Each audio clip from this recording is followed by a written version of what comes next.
समय समय पर अलग अलग तरह के चैलेंजेस आते रहते हैं। बिल्कुल, तो उन चैलेंजेस के बारे में थोड़ा सा हमारे दर्शकों को बताएं और उन चैलेंजेस को आपने फेस कैसे किया, उससे ओवरकम कैसे हुए। बिल्कुल सर, थोड़ा सा। देखो सर, मैं जब बहुत छोटा था तो मेरे में एक खास बात ये थी कि मैं खेलने की बजाय अपनी बड़ी उम्र से ज्यादा लोगों के साथ में बैठना पसंद करता था, क्योंकि उनके एक्सपीरियंस सुनता था। लाइफ में बहुत ज्यादा चैलेंजेस आए।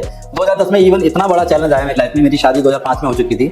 मैंने अपने नाम से अपने दोस्तों को खेल खत्म कर देना चाहिए ताकि मैं डिप्रेस ना हूं, और ये बात मेरी फैमिली को नहीं पता थी। कि जान पहचान से उस चेक को वहीं पे स्टॉप करवाया। उस पैसे से 2 दिन की ट्रेनिंग ली। ट्रेनिंग से बाहर आने के बाद मुझे दुनिया बिल्कुल अलग नजर आने लगी। मैंने 1.5 से 2 साल लगातार उसी एम्बिशंस पे काम किया जो उन्होंने मेरे दिमाग की प्रोग्रामिंग करी। मैं नेटवर्किंग प्लेटफॉर्म पे आ गया, वहां से पैसा कमाना चालू किया। 1.5 से 2 साल में सारा कर्जा एक तरफ, अपनी गाड़ी खरीद ली, स्टेटस मेंटेन करने लग गया। फिर मेरा स्टेटस अलग अलग लेवल पे चलने लगा। ऐसे ऐसे चैलेंज आए। समय समय पर अलग अलग तरह के चैलेंजेस आते रहते हैं। बिल्कुल, तो उन चैलेंजेस के बारे में थोड़ा सा हमारे दर्शकों को बताएं और उन चैलेंजेस को आपने फेस कैसे किया, उससे ओवरकम कैसे हुए। बिल्कुल सर, थोड़ा सा। देखो सर, मैं जब बहुत छोटा था तो मेरे में एक खास बात ये थी कि मैं खेलने की बजाय अपनी बड़ी उम्र से ज्यादा लोगों के साथ में बैठना पसंद करता था, क्योंकि उनके एक्सपीरियंस सुनता था। लाइफ में बहुत ज्यादा चैलेंजेस आए। 2010 में इवन इतना बड़ा चैलेंज आया मेरी लाइफ में। मेरी शादी 2005 में हो चुकी थी। मैंने अपने नाम से अपने दोस्तों को लोन कर्जा दिलवा दिया था, और जब वो भाग गए तो एक समय ऐसा है कि मैं डिप्रेशन में आ गया। मेरे सामने केवल एक ही मोमेंट था, सुसाइड। उस समय मैं कमजोर व्यक्ति था। मुझे लगा सुसाइड करके खेल खत्म कर देना चाहिए ताकि मैं डिप्रेस ना हूं, और ये बात मेरी फैमिली को नहीं पता थी कि मैंने ऐसा कुछ गलत काम कर दिया भावुकता में आकर कि अपने नाम से लोन किसी को दिलवा दिया।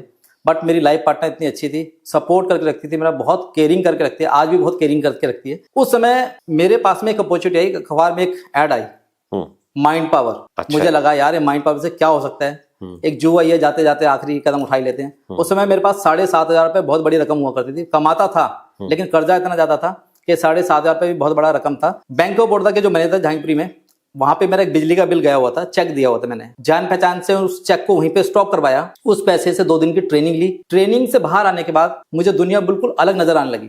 मैंने 1.5 से 2 साल लगातार उसी एम्बिशंस पे काम किया जो उन्होंने मेरे दिमाग की प्रोग्रामिंग करी। मैं नेटवर्किंग प्लेटफॉर्म पे आ गया, वहां से पैसा कमाना चालू किया। 1.5 से 2 साल में सारा कर्जा एक तरफ, अपनी गाड़ी खरीद ली, स्टेटस मेंटेन करने लग गया। फिर मेरा स्टेटस अलग अलग लेवल पे चलने गया। ऐसे ऐसे चैलेंज आए दोस्तों। तभी से मैंने प्रण किया कि मैं एक ऐसी संस्था बनाऊंगा जिसमें कोई भी व्यक्ति अगर डिमोटिवेटेड बंदा है, अपने जीवन से हारा हुआ व्यक्ति है, मैं उसको सपोर्ट दूंगा, उसको बताऊंगा कि आगे जाने का रास्ता क्या है।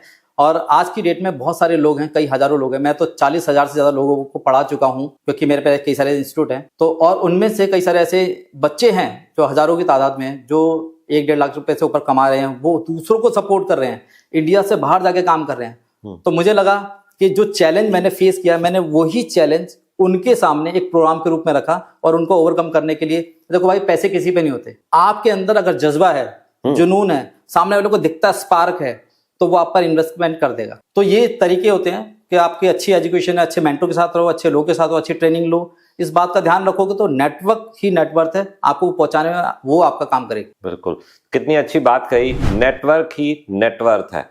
और यहाँ मैं ये मेंशन करना चाहूंगा कि एक समय इनके पास ऐसा आया जब ये सुसाइड करने का सोचने लग गए। मैं समझता हूँ जीवन में ऐसा बहुत बार ऐसा आता है, बहुत सारे ऐसे पल आ जाते होंगे जब इंसान ऐसा सोचता है, लेकिन उससे कितनी जल्दी हम बाहर आ पाते हैं, किस वे में हम बाहर आते हैं। देखिए, प्रॉब्लम सबके पास आती है, उसके बाद करना क्या होता है, या तो भाग जाओ या भाग लो। समझ रहे हैं आप कि भाग जाओ मतलब रन फ्रॉम द प्रॉब्लम, और भाग लो मतलब उसको फेस करके उसके अंदर अपने आप को शामिल कर लो और वहां से कुछ ऐसा निकाल के लाओ जिससे जीवन आगे बढ़ना है।